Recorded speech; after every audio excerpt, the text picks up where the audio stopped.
मैं बाबा साहेब का संतान हूँ, जवाहर का संतान हूँ। तुम मुझे सीने में गोली मार दो, हमारा जहाँ दोगले के पैदाश होगा तो पीठ दिखाने का काम करेगा। मैंने पीठ दिखाने का काम नहीं किया और लफ्जों का सामना करने का काम किया।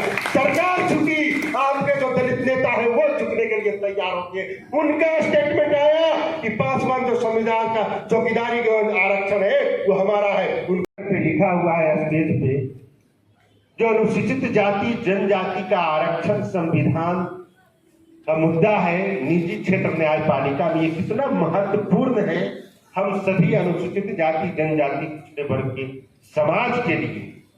आप देखेंगे कि लगातार Patna high court, supreme court के द्वारा वैसे फैसले आ रहे हैं जो आपके हित में नहीं है, जो आपके आरक्षण के खिलाफ में आ रहे हैं, जो आपकी आने वाली पीढ़ियों को गुलाम बना कर रख देगी। अगर आप नहीं जागे, अगर आप अपने अधिकारों के प्रति नहीं सचेत हुए तो आपके अधिकारों का सब खत्म हो जाएगा। एक एक करके आपको टुकड़ों में बांट दिया जाएगा और आपका जो संवैधानिक अधिकार है, आरक्षण है। जब बताइए कि आजादी के इतने वर्ष बीत जाने के बावजूद भी अभी भी दलितों को घोड़े पर चढ़ने नहीं दिया जाता है, दलितों को मोछ नहीं रखने दिया जाता है, बारात नहीं निकालने दिया जाता है। कितने प्रतिशत दलितों को अभी तक नौकरी मिला, कितने प्रतिशत अनुसूचित जाति जनजाति के लोगों को आरक्षण मिला। अभी भी सुप्रीम कोर्ट, हाई कोर्ट में हमारे अनुसूचित जाति जनजाति के एक भी जज नहीं है। और जो कैबिनेट सेक्रेटरी होता है भारत सरकार का, जो आपके लिए योजनाएं बनाता है, उसमें कोई सचिव नहीं है, कोई आईएएस नहीं है। सोचिए कि हमारे समाज का विकास कैसे होगा, कौन करेगा। उसके बाद भी ये सुप्रीम कोर्ट और हाई कोर्ट जो लगातार आरक्षण विरोधी फैसले दे रहे हैं। अभी क्रीमी लेयर लगाने की बात कही जा रही है कि अनुसूचित जाति जनजाति में जो सदस्य हैं उनमें आर्थिक आधार पे आरक्षण का वर्गीकरण किया जाएगा और उन्हें पता ही नहीं है, पता है मगर वो जानबूझ करके, क्योंकि हमारे दलित समाज में एकता की कमी है, जो आरक्षण के खिलाफ बोलता है तो हम लोग सुनते हैं, देखते हैं, कुछ बोलते नहीं है। ये कार्यक्रम उसी के लिए आयोजित किया गया है कि आपको क्रीमी लेयर में लाया जा रहा है। तुषार चमार, पासी, धोबी, माझी, डोम, हलालपुर सबको अलग अलग कर दिया जाएगा और आपके अधिकारों को एक एक करके खत्म कर दिया जाएगा। क्या आप लोग अलग होने के लिए आए हैं? अलग होने के लिए एक साथ लड़ने के लिए तैयार है ना? यस। दम नहीं है आप लोगों में लड़ने का, लग रहा दम है लड़ने का? लड़ने का दम दिखाइए। हम लोगों ने दम दिखाया है पटना में, जो हमारे पासवान समाज के चौकीदारों का जो पुश्तैनी नौकरी था उसको खत्म कर दिया गया। मगर हमारे पूरे बिहार के दलित समाज के लोग, पासवान समाज के लोग चौहरमल के वंचक सोए हुए हैं। आप कब तक सोए हुए रहिएगा?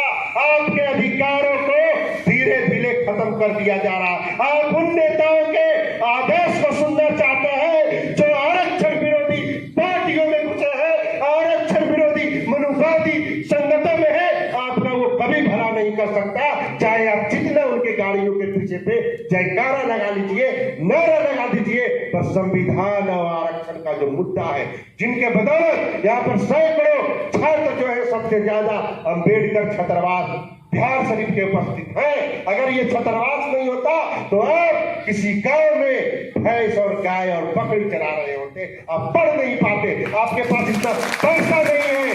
तो सोचिए, बाबा साहब अम्बेडकर के नाम से वो छात्रावास है, उनके नाम का इज्जत रखिए, उनके नाम का सम्मान करिए, उनके, क्योंकि उन्होंने आरक्षण बनाया। बहुत ही विकट परिस्थितियों में हम लोगों को आरक्षण दिया, मगर हम लोग क्या कर रहे हैं? बाबा साहब अम्बेडकर ने कहा था कि कितना भी बुरा समय आ जाए, आरक्षण को हम लोग जिन परिस्थितियों में, जो कारवा को हमने इतना आगे बढ़ाकर आया, किसी भी कीमत पर इसको पीछे मत हटने देना, मगर पीछे ही पीछे हटाया जा रहा और हम लोग चुपचाप बैठे हैं। तो कोई बाबा साहब अम्बेडकर फिर दोबारा पैदा नहीं लेने वाले हैं आपके आरक्षण को बनाने के लिए, आपके आरक्षण को बचाने के लिए। हम सभी लोग ही जो यहाँ पे उपस्थित हैं, आपको सोचना होगा, समझना होगा। हम लाठी गोली से डरते नहीं है। अमर आजाद पासवान सरकार को भी ललकारा, आप सभी साथियों के सहयोग से यहाँ से भी लोग गए थे कि किस तरह से पटना में लाठियां चली, पर मैंने अपना एक कदम पीछे हटाने का काम नहीं किया। मैं बाबा साहेब का संतान हूँ, जवाहर का संतान हूँ। तुम मुझे सीने में गोली मार दो, हमारे जब दोगले के पैदाश होगा तो पीठ दिखाने का काम करेगा। मैंने पीठ दिखाने का काम नहीं किया और लाठियों का सामना करने का काम किया। सरकार झुकी, आपके जो दलित नेता है वो झुकने के लिए तैयार हो गए। उनका स्टेटमेंट आया कि पासवान जो संविधान का चौकीदारी का आरक्षण है वो हमारा है, उनको बोलने पे मजबूर कर दिए। ये किस कारण हुआ? आप सभी हम लोगों की एकता के कारण हुआ। एकता में बल है। अगर हम एक होकर के नहीं बोलेंगे अपने अधिकारों के प्रति तो ये नेता भी कुछ नहीं करेंगे, चाहे वो दलित एमपी हो, मंत्री हो। अभी देखिए सब लोग बोल रहे हैं और यही कारण है। एकता में बहुत ताकत होती है, आंदोलन में बहुत ताकत होता है। अपने विचार और बाबा साहब के अम्बेडकर में वो ताकत है, जिस संविधान में वो ताकत है कि हम लोग लड़ लेते हैं और सीना पर गोली खाने के लिए तैयार हो जाते हैं। एक और एक शख्स बाबा साहेब भीमराव अंबेडकर और जौहरमल वीर शिरोमणि बाबा जौहरमल जो मोकामा के चाराडी में है, उनके लिए भी हम लोग आवाज उठाए। आज तक जौहरमल का मुद्दा को राष्ट्रीय स्तर पर न्यूज में कभी कवर नहीं किया गया, पर मैंने मान रखा कि जौहरमल का वहां विकास हो, उनके नाम पे कॉलेज बने, स्कूल बने, शिक्षण संस्थान बने। अभी तक रास्ता नहीं बनाया गया। जानते हैं क्यों नहीं बनाया गया? क्योंकि लोग समझता है सरकार ये दलितों के भगवान है, दलितों का जो पूजता है पासवान है, दुसाद है। और पासवान आज तक कभी एकजुट होकर के वो नहीं मांगा अपना अधिकार, एक मांग भी नहीं। मैंने जौहर कमेटी के लोगों से बोलते बोलते थक गया कि आप अपना एक मांग पत्र तैयार करिए। पर वहां क्या होता है, कुछ लोग जाते हैं, नारा लगाते हैं, भाषण देते हैं, मेला घूम के चलाते हैं। मैंने कहा कि बाबा जौहरमल को जिस तरह से संत कबीर रविदास जो है, रविदास जी का किताबों में पढ़ने को आप लोग सुनते होंगे, उनका किताबों में हम लोग पढ़े हैं। इंटरनेशनल विचारक है, संत है हमारे अनुसूचित जाति का। उनको देश विदेश में जाना जाता है। क्यों जाना जाता है? क्योंकि उनके नाम से बना हुआ है, शिक्षण संस्थानों में बना हुआ है, मंदिरों उनके नाम से अपना मंदिर बना हुआ है, सब कुछ बना हुआ है। मगर हम लोग क्या है, सिर्फ चुप बैठते हैं, मेला घूम के चलाते हैं। तो जो अधिकार आरक्षण के लिए हम लोग यहाँ पर एकजुट हुए हैं, तमाम साथी जो यहाँ उपस्थित हैं, हम लोग यही कहना चाहेंगे आप लोगों से कि आरक्षण की लड़ाई कोई भी लड़े, उनमें बढ़ चढ़ करके आप लोग हिस्सा लीजिए। अभी देखेंगे आप लोग को समझ में नहीं आ रहा होगा कि किस तरह से आरक्षण पर वार किया जा रहा है। मैं बता रहा हूँ, अभी हमारे संघर्ष के साथी रजनीश पासवान जी कई बार आपको बोले कि आपको तो गोली मारने के लिए कह रहा है कि कोई नहीं, किसी को बोलने का हिम्मत औकात है। मगर ताती तत्वा के खिलाफ में जो सुप्रीम कोर्ट से केस हार चुके हैं, उन्हें अनुसूचित जाति जनजाति का दर्जा नहीं है। यहीं पर नरेश पासवान जी बैठे हुए हैं, प्रमुख के दावेदार हैं, मगर ताती तत्वा समाज के लोग वहां पर प्रमुख हैं। बिहार शरीफ के मेयर जो वो भी हैं जो अनुसूचित जाति के नहीं है।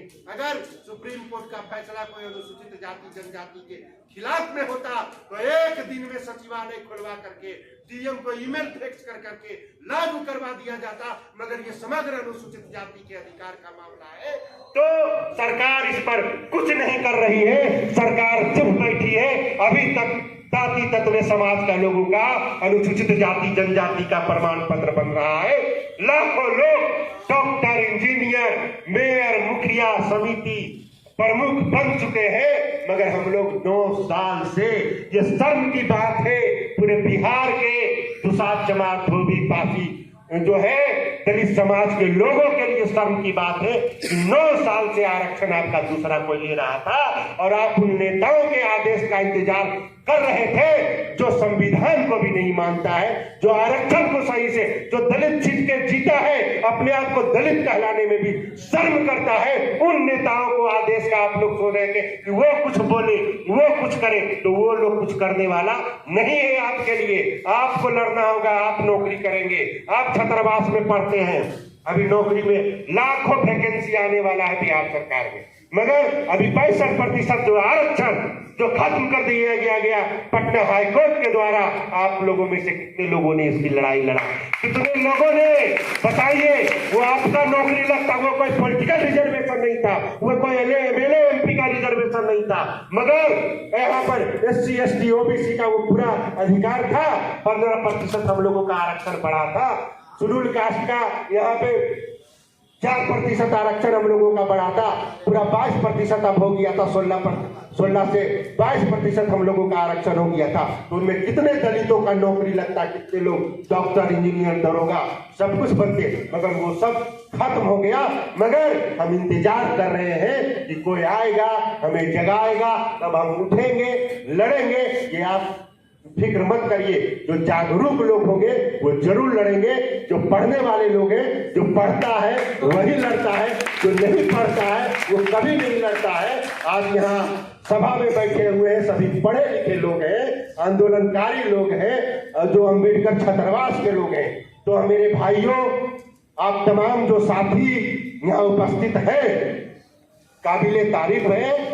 जितने भी साथी उपस्थित हुए हैं वो समाज के प्रति, संविधान के प्रति, बाबा साहेब अम्बेडकर के प्रति, अपने परिवार के प्रति, अपने आरक्षण के प्रति जागरूक है, सचेत है। उन लोगों को मैं दिल से सैल्यूट करता हूं कि आपने अपना कीमती बहुमूल्य समय अपने संविधान अपने को बचाने के लिए, अपने समाज को एकजुट करने के लिए दिया है। ये बिल्कुल ही सही है। आप जितने भी साथी यहाँ पर उपस्थित हुए हैं, सुबह से यहाँ पर बैठे हुए हैं, और मैं चाहूंगा कि आप लोग जो जिसमें से महत्वपूर्ण साथी है, वो कुछ महत्वपूर्ण साथियों को मैं स्वागत करूंगा और सम्मान करूंगा, क्योंकि आप लोग सम्मान के हकदार हैं। ये आरक्षण संविधान की लड़ाई को आगे बढ़ाने का काम कर रहे हैं। इन्हीं सब शब्दों के साथ मैं अपनी बातों को विराम देना चाहता हूं। और ये सब जो आरक्षण विरोधी फैसले आ रहे हैं, इसमें कोर्ट की महत्वपूर्ण भूमिका है। ये इसलिए है क्योंकि हमारे निजी क्षेत्र और न्यायपालिका में एक भी जज नहीं है और वहां आरक्षण नहीं है। कोई कहता है ना, बहुत नेताओं को सुने होंगे कि आरक्षण की क्या जरूरत है, हम दलित हैं, हम जात पात नहीं मानते हैं। तो उसी जाति के अनुसार में वो रिजर्व सीट पर लड़ता है और जीतता है, और जीत करके मंत्री संतरी बहुत लोग बन जाते हैं। पूछिए उन लोगों से, सवाल करना सीखिए।